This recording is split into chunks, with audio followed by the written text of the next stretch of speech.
Assalamualaikum warahmatullahi wabarakatuh. Perkenalkan, nama saya Pujawati dan saya Dipa Agustin Purba. Kami di sini ingin membagikan pemahaman kami mengenai konsep pentingnya sejarah dan implementasi dari wawasan Nusantara.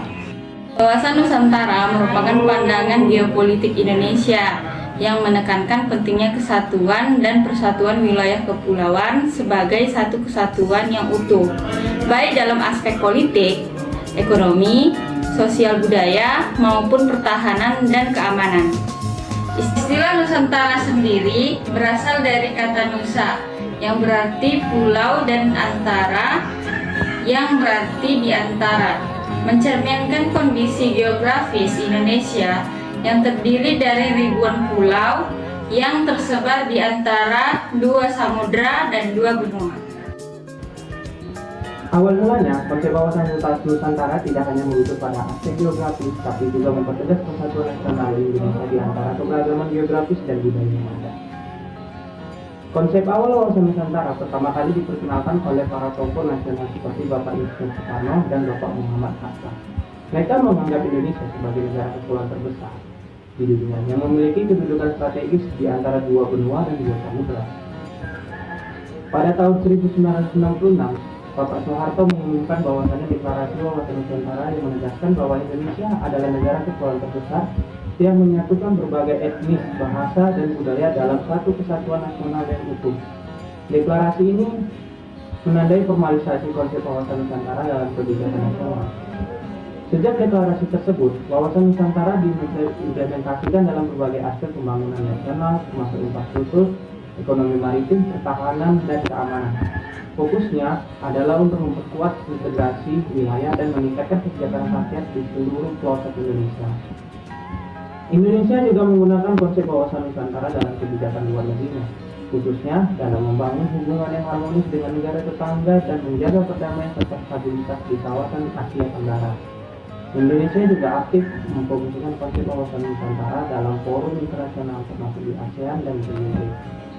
Hal ini bertujuan untuk memperkuat posisi Indonesia sebagai negara maritim yang berperan strategis dalam keamanan regional dan global. Seiring dengan perkembangannya zaman, konsep wawasan Nusantara terus mengalami evolusi dalam menanggapi tantangan global seperti perubahan iklim, ketahanan pangan, dan integrasi ekonomi nasional.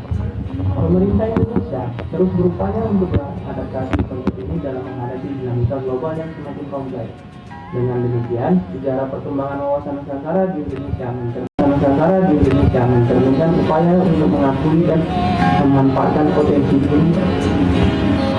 dari keberagaman geografi dan budaya sebagai kekuatan untuk membangun negara yang bersatu dan maju secara bersama-sama.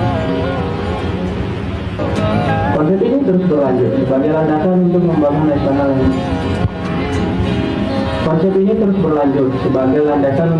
nasional yang inklusif dan berkelanjutan di masa depan. Indonesia terdiri dari 17.000 pulau yang tersebar di seluruh kepulauan, yang menghadirkan tantangan besar dalam mempertahankan kesatuan wilayah. Wawasan Nusantara menegaskan bahwa seluruh wilayah Indonesia, dari Sabang di ujung barat hingga Merauke di ujung timur adalah satu kesatuan yang tidak dapat terpisahkan.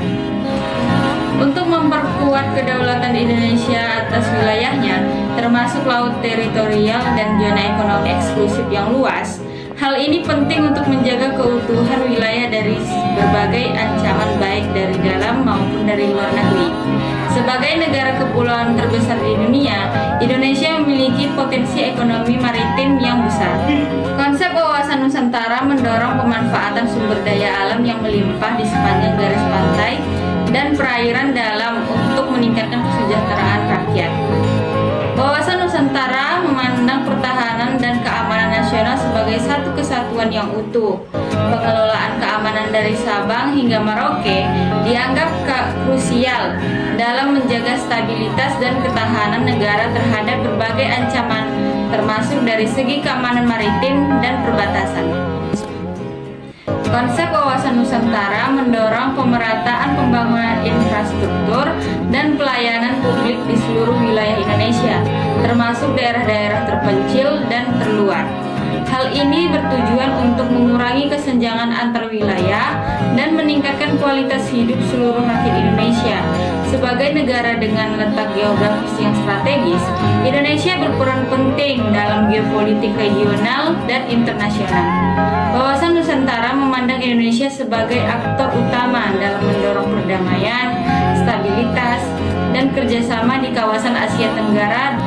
Dengan memahami dan menerapkan konsep wawasan Nusantara, Indonesia diharapkan dapat memperkuat identitas nasional yang kokoh, meningkatkan kesejahteraan masyarakat, dan menjaga kedaulatan serta integritas wilayah secara efektif dalam dinamika global yang semakin kompleks.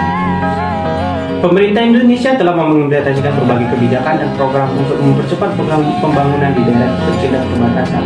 Fokus utama kebijakan ini adalah untuk mengurangi kesenjangan pembangunan antara pusat dan daerah, meningkatkan kesejahteraan masyarakat, dan memperkuat kedaulatan wilayah. Beberapa kebijakan dan program utama yang berlandaskan konsep wawasan Nusantara terkait dengan pembangunan daerah terpencil dan perbatasan. Yang pertama adalah kebijakan infrastruktur. Contohnya, pembangunan jalan Trans Sumatera yang menghubungkan dari Aceh menuju Lampung dan Trans Papua yang menghubungkan seluruh Papua. Adapun dari infrastruktur energi dan telekomunikasi seperti pembangunan listrik yang merata ke seluruh pelosok Indonesia serta pemerataan akses internet dengan membangun tower-tower radio penghantar jaringan di seluruh pelosok negeri. Yang kedua, kebijakan ekonomi dan kesejahteraan dengan melakukan peningkatan ekonomi lokal dan pengembangan sektor pariwisata dan budaya lokal agar mensejahterakan kualitas hidup rakyat di sekitar objek wisata. Yang ketiga, kebijakan pendidikan dan kesehatan. Program wajib belajar 12 tahun dan beasiswa serta program pendidikan khusus yang bisa didapatkan oleh seluruh pelajar di Indonesia juga mengadakan program puskesmas keliling dan dokter terbang serta membangun puskesmas dan rumah sakit di daerah-daerah terpencil. Yang keempat, kebijakan keamanan dan pertahanan. Indonesia dengan luasnya serta banyaknya negara di sekitarnya tentu saja memiliki banyak perbatasan. Oleh sebab itu, kita harus memperkuat pos-pos perbatasan serta memberdayakan masyarakat sekitar perbatasan untuk menjaga keamanan serta keutuhan wilayah negara Indonesia. Yang kelima, kebijakan lingkungan dan kehutanan. Indonesia kaya akan sumber daya alam serta hutannya. Agar terus dapat dimanfaatkan, kita harus melakukan pembangunan serta pengelolaan lingkungan yang tepat guna menjaga alam Indonesia tidak rusak dan habis. Dengan memperdayakan masyarakat sekitar untuk menjaga lingkungannya dan mengarahkan bagaimana menggunakan sumber daya alam yang tepat serta bagaimana merawatnya. Itu saja yang dapat kami bagikan mengenai pemahaman kami mengenai wawasan Nusantara. Sekian dan terima kasih. Apabila ada salah kata, kami mohon maaf. Wassalamualaikum warahmatullahi wabarakatuh.